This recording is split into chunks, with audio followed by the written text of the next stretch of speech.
Next topic is the President of India. President of India. Who is the at present time President of India? Recently changed. Draupadi Murmu is the at present time is the President of India. So President of India is President of India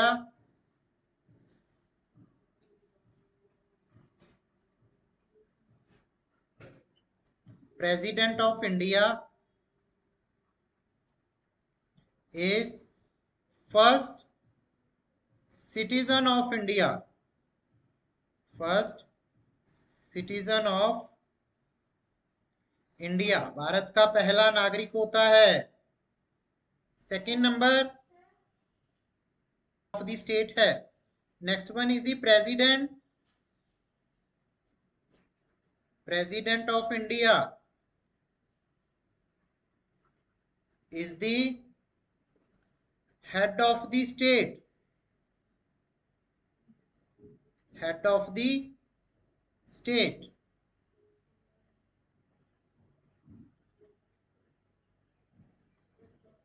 Head of the state.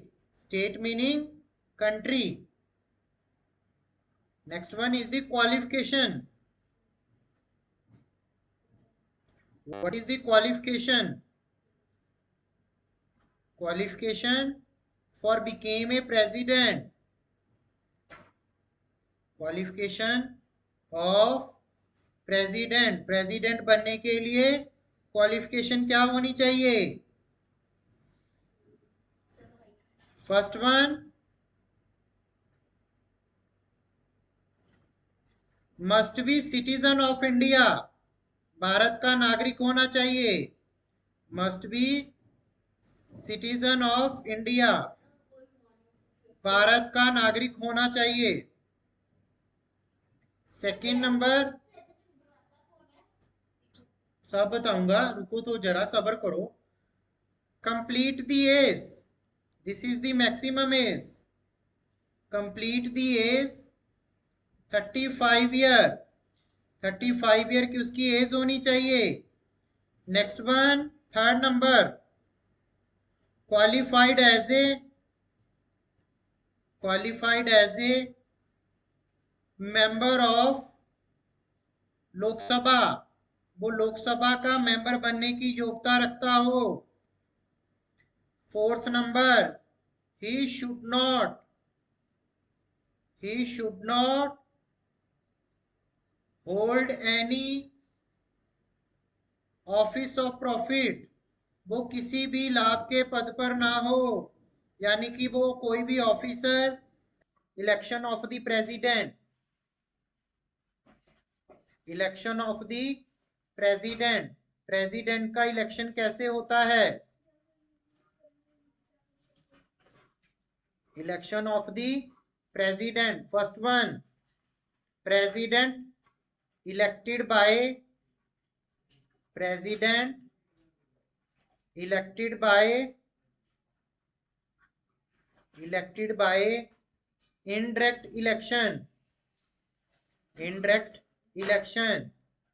indirect election with transferable vote. Transferable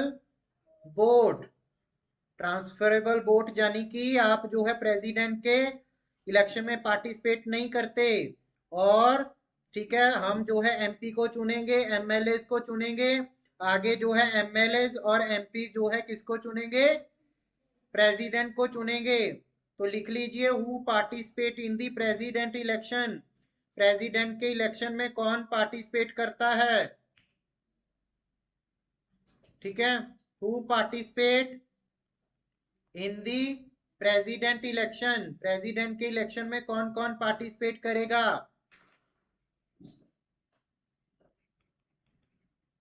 first one elected member of the Rajya Sabha and Lok Sabha. Elected member of Lok Sabha, Lok Sabha के elected member and Rajya Sabha के elected member, Rajya Sabha के elected member. Second number, elected member of, elected members of state legislative assembly, state legislative assembly, जितनी भी state legislative assemblies हैं, ठीक है, उनके जो मेंबर्स हैं वो पार्टिसिपेट करते हैं। And third one is the elected member of, elected member of, elected members of state legislative assemblies of the state legislative assembly of UTs, union territories. कौन कौन सी? दिल्ली एंड पुडुचेरी। दिल्ली और पुडुचेरी के जो मेंबर हैं वो भी क्या करते हैं? पार्टिसिपेट करते हैं। हाँ हाँ भाई, ओथ, ओथ मीनिंग शपथ। प्रेसिडेंट की जो ओथ है वो कौन एडमिनिस्टर करता है? Oath administer by chief justice of high court. Who is the Chief Justice of High Court at present time? NB Ramana, यानी कि हमारे सुप्रीम कोर्ट के जो मुख्य जज हैं उनके द्वारा एडमिनिस्टर किया जाता है। ठीक है, मान लीजिए कि वो कभी एब्सेंट हैं, इन हिज एब्सेंस, अगर मान लीजिए कि वो एब्सेंट हैं, वो कहीं घूमने चले गए, in his absence any person, sir any जज ऑफ सुप्रीम कोर्ट, एनी जज ऑफ सुप्रीम कोर्ट, तब सुप्रीम कोर्ट का कोई भी जज प्रेसिडेंट को क्या करवा देगा? ओथ दिलवा देगा। ओथ क्या होती है? यानी कि मैं कॉन्स्टिट्यूशन को साक्षी मानकर शपथ लेता हूं कि मैं कॉन्स्टिट्यूशन के जो है समक्ष अच्छा काम करूंगा। ठीक है, अपने सच्चे हृदय से जो भी ठीक है ओथ होती है वो बोलते हैं उस टाइम पे, उसको बोला जाता है oath. Time period 5 year, 5 year, 5 साल के लिए चुने जाते हैं। ठीक है, रिमूवल, रिमूव कैसे हो सकते हैं? Removal, first one is the resignation. Resignation का मीनिंग होता है कि मैं इस पद से इस्तीफा दे रहा हूं। Resignation, hand over to president, president को जो क्या कर देते हैं? हैंड ओवर कर देते हैं। Resignation, hand over to vice president, vice president को क्या कर देते हैं? हैंड ओवर कर देते हैं। Next one, removal by the president, sorry parliament, removal by the parliament.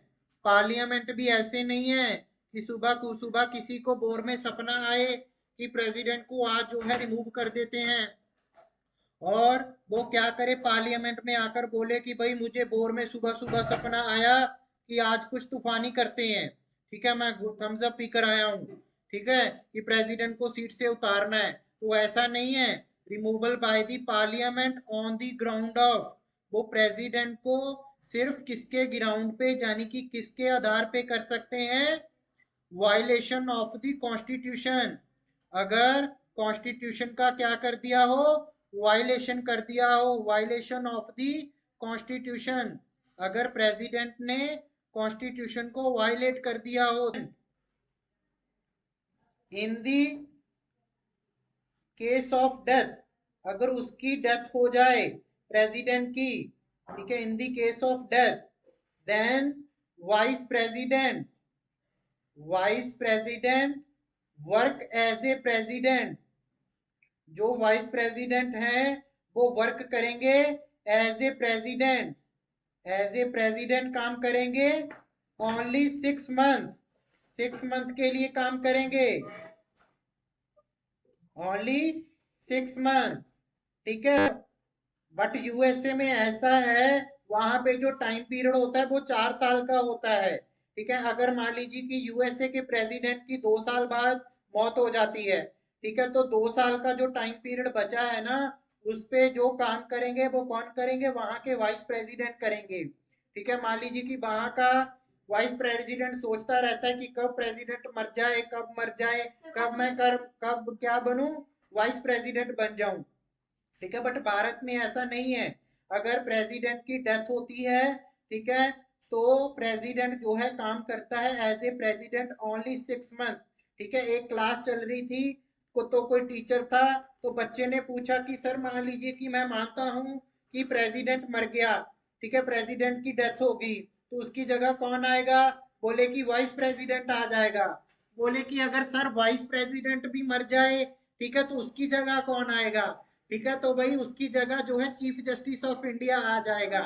ठीक है, हाँ, तो बोले कि अगर sir chief justice of India भी मर जाए, तो सर बोले कि भाई 33 और जजेस है, किसी को और जज बना दिया जाएगा। तो वो लड़का कहाँ रुकने वाला था, बोला कि सर अगर 34 के 34 जज मर जाए तो क्या होगा? ठीक है, तो टीचर भाई दुखी हो गया, बोला कि अगर तू ही मर जाए तो ऐसा कोई सवाल ही ना पूछे। ठीक है, तो ऐसा नहीं होगा कि एक ही दिन किसी पर जो है 34 जो जजेस हैं वो मर जाएंगे। ठीक है, ऐसा तो है नहीं कि हमारी सुप्रीम कोर्ट के ऊपर किसी ने न्यूक्लियर अटैक कर दिया तो सभी जज जो है बेचारे एक दिन ही मर गए। ठीक है, ऐसा तो कुछ हो नहीं सकता। इसीलिए भाई हमारे 34 जजेस हैं, तो उनमें से किसी को भी जो है क्या बना दिया जाएगा? भारत का प्रेसिडेंट बना दिया जाएगा। अब आप मत पूछना कि सर अगर वो मर जाए तो कौन होगा, अगर वो मर जाए तो कौन होगा। मुझे लगता है कि वो मैंने आपका डाउट अच्छी तरीके से क्लियर कर दिया है। ठीक है, clear, okay. So next topic is the powers of president. What is the power of the president? President की कौन कौन सी पावर हैं?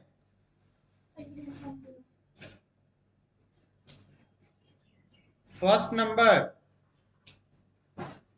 he was he is constitutional head of he is constitutional head of state। वो constitutional head यानी कि country का head होता है। Second number, he appointed he appointed prime minister of India, prime minister of India, who had the majority party of he appointed he who had the majority party इन दी लोकसभा, जो लोकसभा में सबसे ज्यादा seats लेके आता है उसको क्या बना दिया जाता है? प्राइम मिनिस्टर ऑफ इंडिया बना दिया जाता है। नेक्स्ट वन, बोलना नहीं है। He appointed the chief justice of high court. Chief justice of high court is the N B Ramana, who head the supreme court. He appointed the chief justice of the supreme court, वो supreme court के जज को appoint करता है। And other जजेस of supreme court, और बाकी भी जितने जजेस हैं सुप्रीम कोर्ट के उनको क्या करता है? अपॉइंट करता है। अदर जजेस of supreme court. Next one, he appointed the जजेस ऑफ हाई कोर्ट, वो जो जजेस हैं हाई कोर्ट के उनको भी अपॉइंट करता है। ही अपॉइंटेड दी जजेस of high court. Next one, fifth number, he appointed the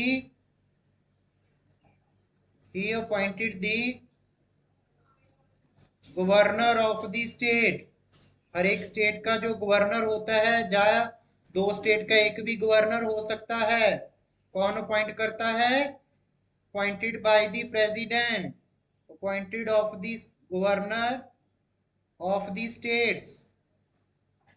next one, six number, he appointed the Attorney General of India. Attorney General of India. Attorney General of India is the first law officer of the Government of India, and he gave the legal aid and advice to Government of the India.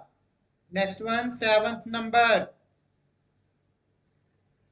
He is the Supreme Commander of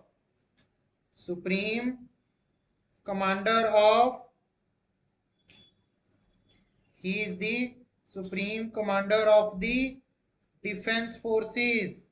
वो सभी defence forces का क्या होता है? Supreme commander होता है. He appointed the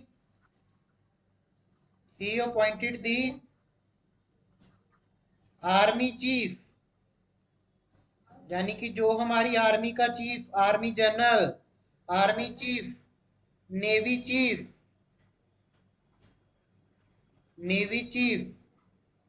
and air force chief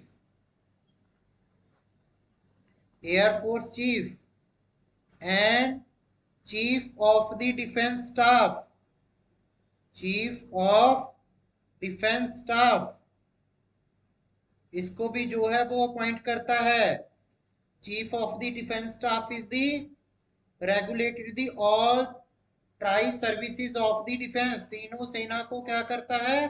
appoint करता है. उसे बोला जाता है chief of the defence staff. ठीक है. He appointed the army chief, navy chief, air force and chief of the defense staff, and he declare the war and declare of the peace. वो war declare कर सकता है और piece declare कर सकता है. All international treaty and agreement जो sign होते हैं वो प्रेसिडेंट के बिहाफ पे साइन होते हैं. He declare the emergency in the countries, वो कंट्री में एमरजेंसी डिक्लेयर करता है. और तीन तरह की क्या करता है वो एमरजेंसी डिक्लेयर करता है. First one is the national emergency. National emergency तब डिक्लेयर करते हैं जब कभी वॉर हो जाता है.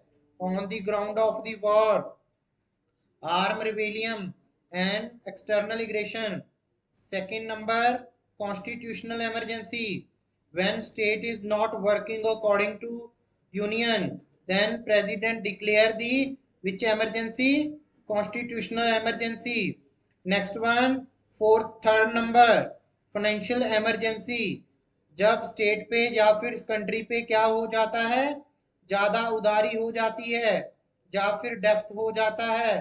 ठीक है, यानी कि ज्यादा उधारी होगी या फिर कोई फाइनेंशियल क्राइसिस आ गया, then president also declare the financial emergency. तो वो कौन सी इमरजेंसी डिक्लेयर कर देगा?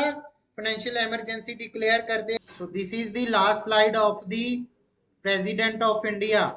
From tomorrow we continue the vice president of India.